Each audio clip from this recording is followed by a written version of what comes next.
Hey, welcome back. My name is Elias Siegelman, and today we're going to break down a viral moment where Barack Obama called out President Trump and got a standing ovation. And you know Trump hates that. So, this remarkable moment went viral because of its importance to the political scene and its defying nature to the current administration in Washington, D.C. And as much as I have my criticisms of Obama, and believe me, I do, I just love to see something that gets under Trump's skin and grinds his gears, right? And it goes to show that the Democrats are still rallying behind the words of one of their former presidents. So let's watch this viral moment play out together, and let's roll that clip, shall we? Kapow. Switching gears for a moment here, for the first time, former President Obama is publicly addressing President Trump's racist post depicting him and former First Lady Michelle Obama as apes. What is he saying? Yeah, this was on a podcast interview. It was wide-ranging, and the former President Obama, he discussed how there is no longer any decorum, but he said that most Americans still find this kind of behavior troubling. He also said there's a, quote, clown show that's happening on social media and television. Take a listen to what he said.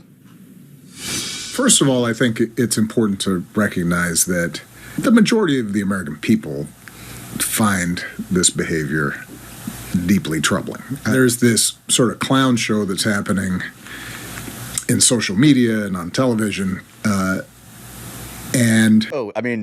basically, Trump's posts on Truth Social, on X, on wherever, every time he makes a phone call, every time he's in public and he calls a reporter piggy, he's just a nasty, disgusting person. Every time he posts something, you can just read what he says, and it reads like a horrible, evil, angry old man. Because, yeah, that's what he is. And Americans, at least the majority of Americans, don't like that. I know there's a lot of vindictive, cruel Americans, in MAGA especially, who love that shit, and they go all the time for Trump, especially when he acts that way. They love it. They'll support it. They'll defend it all day and all night. But most Americans are normal people, as far as I'm aware, and the majority, at least the popular vote, has indicated that, yeah, most people don't like Trump, especially the way that he acts, especially the way that he treats other people, the way that he talks is just gross.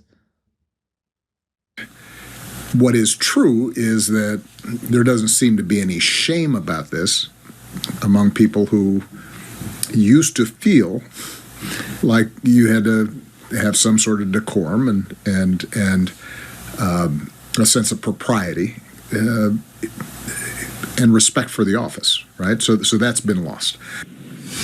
And as a note, there is zero respect for the office. Not gonna lie, at this point, like, my respect for the presidency itself is down the shitter where Trump belongs. Like, zero. If I met Trump in public, I would spit at his feet.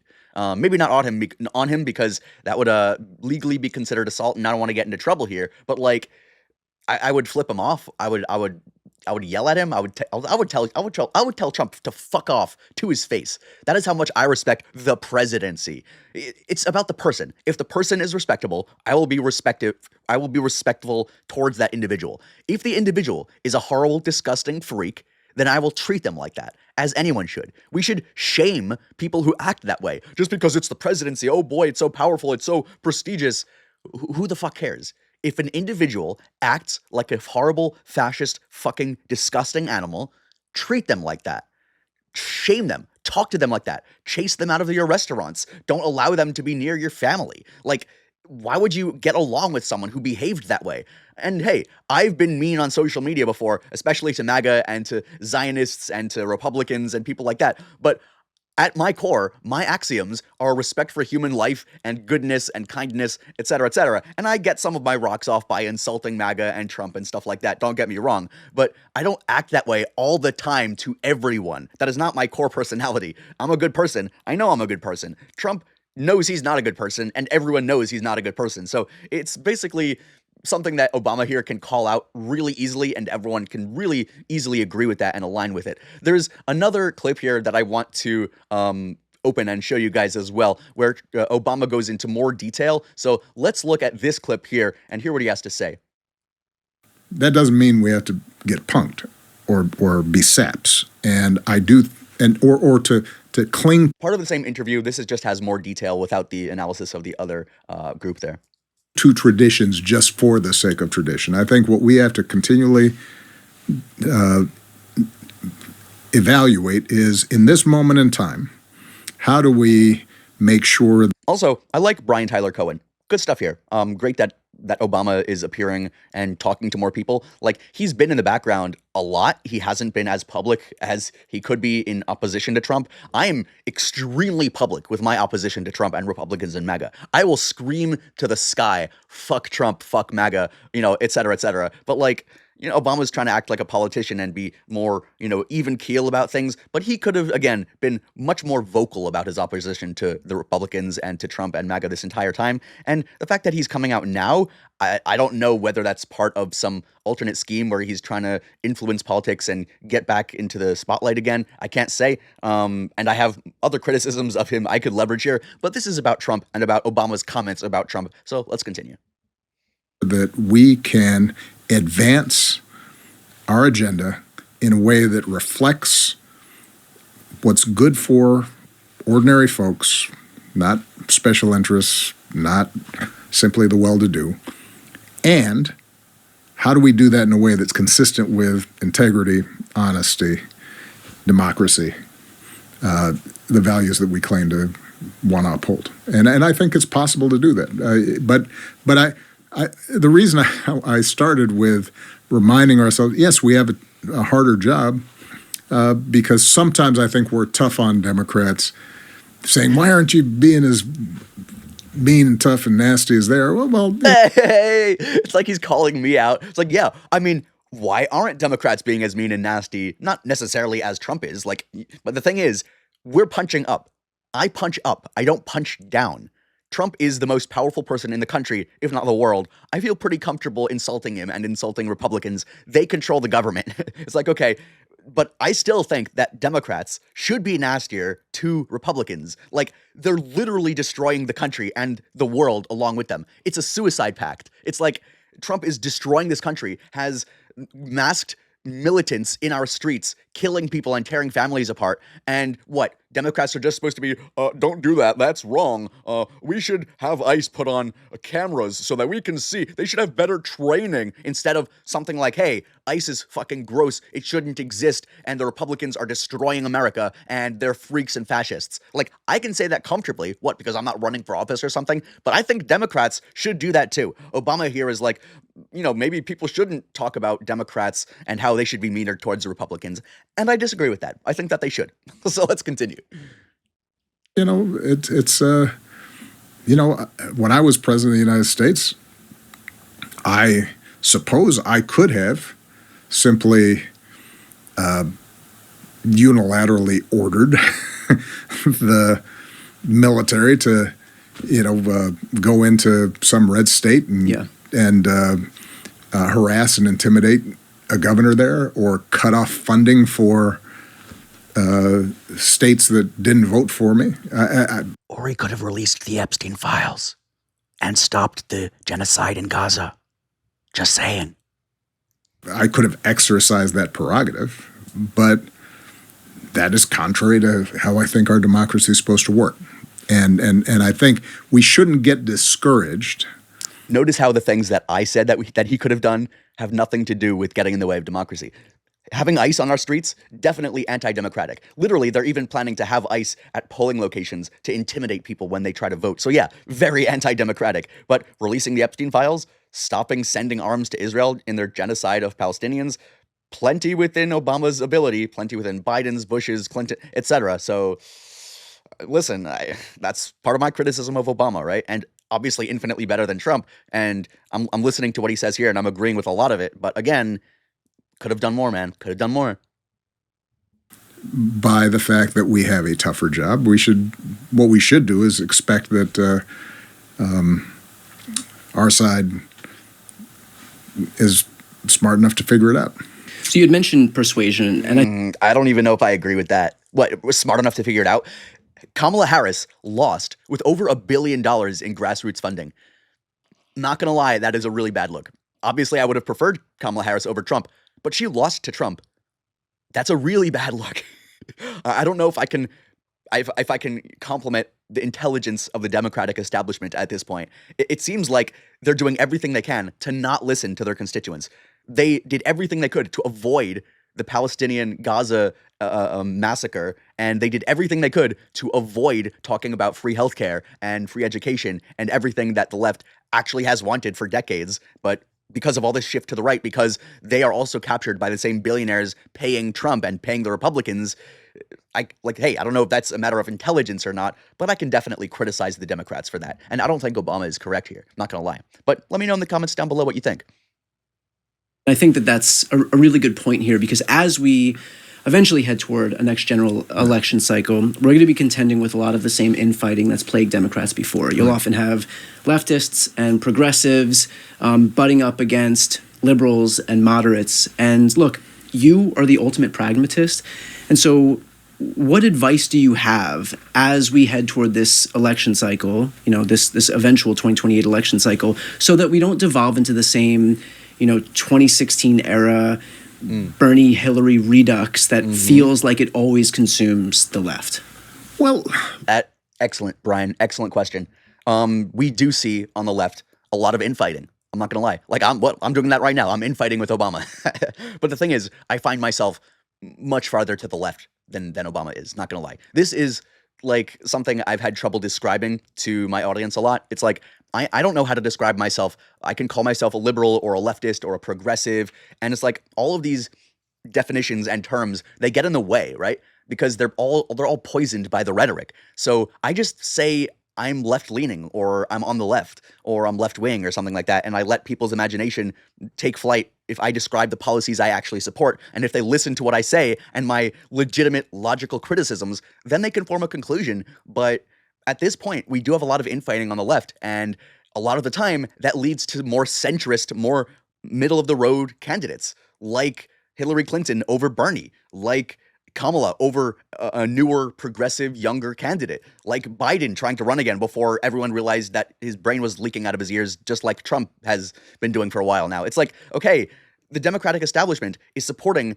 these core Democrats that are following the Democrat line. They're towing the line of doing everything the Democratic Party wants, and maybe they just have to actually follow someone who's popular. The Democrat establishment really didn't like Zohran Mamdani. Jeffries and Schumer did not endorse Mamdani until the very, very end, like the last day, and they are part of the core of the Democrat organization. So why didn't they? It's because Zohran Mamdani was more progressive, and they want a more centrist right-wing candidate that could capture some Republicans theoretically. And I don't think that is the direction we should be going in. We should be getting people to get off their couches, not trying to capture Republicans and conservatives and middle-leaning people. We need to actually have something to stand for. And I do think Obama is right in that Democrats need to up their game here and listen to the people, listen to what people are saying. A lot of people are saying, we might want Gavin Newsom or AOC or someone like that. I'm more on the AOC side, but again, I'm more on the side of let's wait a bit. It's 3 years in the future. All right, chill. And it's like the Democrats need to get smarter.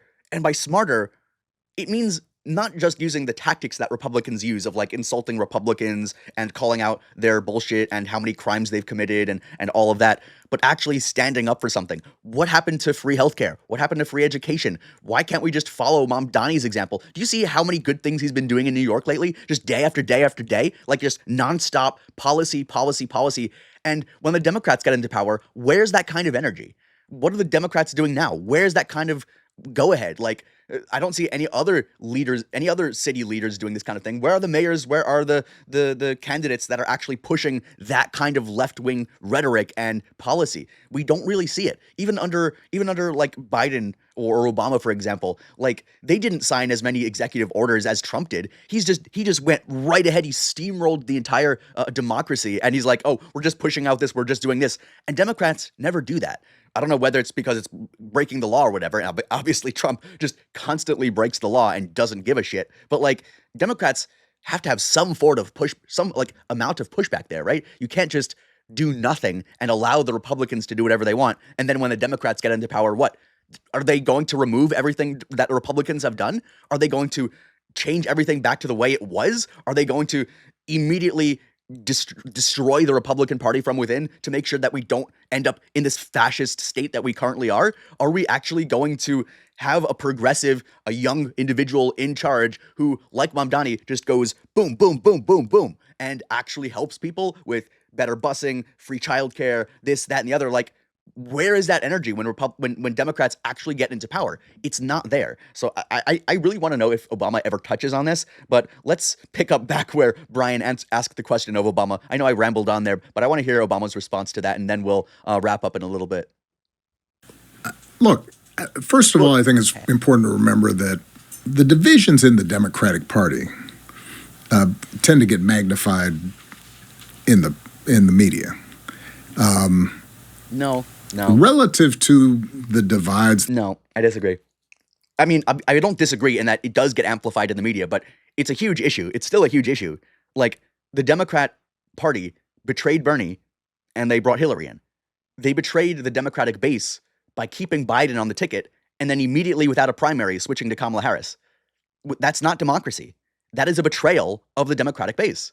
And it is a fracture within the Democrats of the leftists and the more left-leaning people and the more centrists who want to work with the Republicans and who want to keep things in the status quo. It's like, no, we can't have the status quo. That is what led to Trump in the first place, is my opinion. But there is still that brokenness inside the left, and it's not just the media amplifying it. So I disagree with Obama here. I think he's right to call out and like to maybe downplay it a little bit because we want to appear as more solid and together. Big umbrella, right? But I still think that the actual issues within the left wing are real, right? That exist in most other countries, where you have a parliamentary system, you have multiple parties, and you got Green Party, and you got the center left party, and you've got a socialist party, and sometimes you got a communist party. Yeah. Our differences get exaggerated. Listen, Bernie Sanders believes, just like Nancy Pelosi believes, just like Chuck Schumer believes, just like Hakeem Jeffries believes, just like AOC believes, in what? Equality and non-discrimination against people because of race or gender or sexual orientation. To different extents. Well, all Democrats believe in that. That's a core value. Democrats believe. I don't know. I don't know about that. I don't know. To different extents. Like, the people who are further left want to have reparations, and the ones who are more center don't, right? So that's still a big difference, right? I mean, we can claim that everyone within the Democrat umbrella believes in equality and believes in anti-racism, but then the policy differences are still real. I'm just gonna say that government should provide a strong safety net for people when they're down on their luck. Okay. Everybody I just mentioned believes in that. Everybody believes that to different extents. There should be some regulation of the market so that you don't have monopolies and oligopolies that are simply dictating the terms of the economy, and that we should have a tax system that levels out some of the inequalities that result. To different extents, right? Because like Bernie Sanders and AOC and Ilhan Omar and Mamdani are like, tax the billionaires. Like I would say, like, no one can be a billionaire. Just if I ran the country, you're not allowed to be a billionaire. Every dollar you make above $1 billion, just immediately taxed 100%. Just like, you can't be a billionaire. You can only be a 999,999,999 heir. Like, but again, that's not something that Gavin Newsom would do. That's not something that Biden or Obama or Hillary Clinton or Kamala Harris would do, right? That is pretty extreme for a lot of people, for a lot of Democrats included.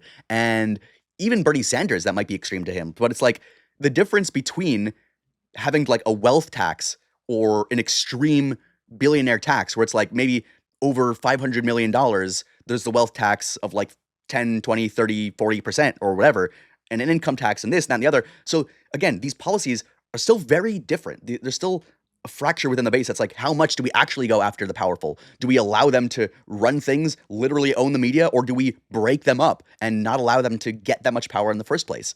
It's a big difference between a lot of Democrats. So I think it's important for us to remind ourselves as a starting point, what do we have in common? Most of the time, the differences are tactical. Right? It has to do with, well, how much of a tax hike can people put up with? Nice. How much regulation should we be thinking about when it comes to climate change? And It's like he's calling me out because like I didn't pre-watch this at all. I'm actually watching this clip for the first time, and it's like I'm like making these comments, and right after I say it, he says the exact same thing. So that just proves I know what I'm talking about, right? But like in terms of climate change, I mean, obviously Trump is like destroying the planet right now with his capitulation and support of oil, gas, and coal. Beautiful coal. And like I don't know how many Democrats would be in support of like breaking up coal, oil, and natural gas companies like nearly completely and restructuring most of the entire United States economy and politic and environment into green energy and opposing coal and natural gas and like and other dirty energy sources. Nuclear is much better. Wind is much better. But like how much would some Democrats over others support a completely restructuring to actually pursue those ends? It's like if we're talking about the difference between like John Fetterman and AOC, that gap is massive, right? If we recognize that typically the arguments in the Democratic Party aren't about core values, but are really around tactics and how do you get stuff done. Now we can have a robust debate, and I want a robust debate. Yeah. And what we can also do is not try to nationalize every issue all the time. This last off-year election, I think, was a great example.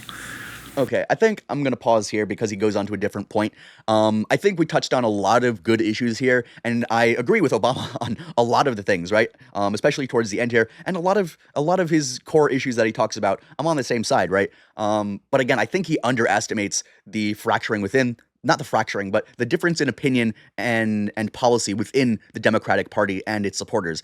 MAGA is like all in on one person's policies. They all fell in line, like they all goose stepped right to Trump's tune. And the Democrats don't have that. Obviously, we shouldn't worship any individual the way that MAGA and the Republicans worship Trump, but we still need to have some sort of left-leaning push towards the left. Right now, we can't just be complacent with sticking in the middle with these center-wing, slightly left-leaning individuals. We need to push back to the left as hard as Republicans have dragged us to the right. And I don't know if Obama is someone who can see that necessarily, because he is someone who was more what I consider to be center left leaning, and he's nowhere near like a Mamdani or an AOC, which is whom I find myself more aligned with. But it's just like, in general, I agree with him on most of these issues. So this recent podcast interview has millions of views, and it's bringing in a lot of national attention as he's calling out President Trump across multiple categories. And there's a lot of issues to talk about. So do let us know what you think in the comments down below about this viral moment, about this clip here, about my commentary. After former President Barack Obama expressed his arguments, I expressed mine, and we talk about our views. I wish I could interview him like Brian does here. That'd be very amazing. And I want to hear what you think about his views about how Trump and his behavior affects the national discourse, and how Democrats play into this, and how this most recent social media post controversy, especially regarding the racist post with like putting the Obama's faces on apes, that was pretty bad, right? So let us know what you think about that. I think all of this is obviously a terrible look for Trump and his administration. Not that anything he does is some version of extreme, besides for like every individual thing he does, because like every single policy decision, every single executive order, every single scandal is just another dookie on the pile of shit that Trump has just spread all across the United States. So do let us know what you think, and be sure to like and subscribe to the channel for more exciting political content just like this. Hey, before I go, my name is Elias Siegelman. I want to really thank you and appreciate you for watching my content, for watching this exciting discourse. And hey, I hope to see you next time with another exciting video. Pretty please? All right. Peace, guys. See you in the next video.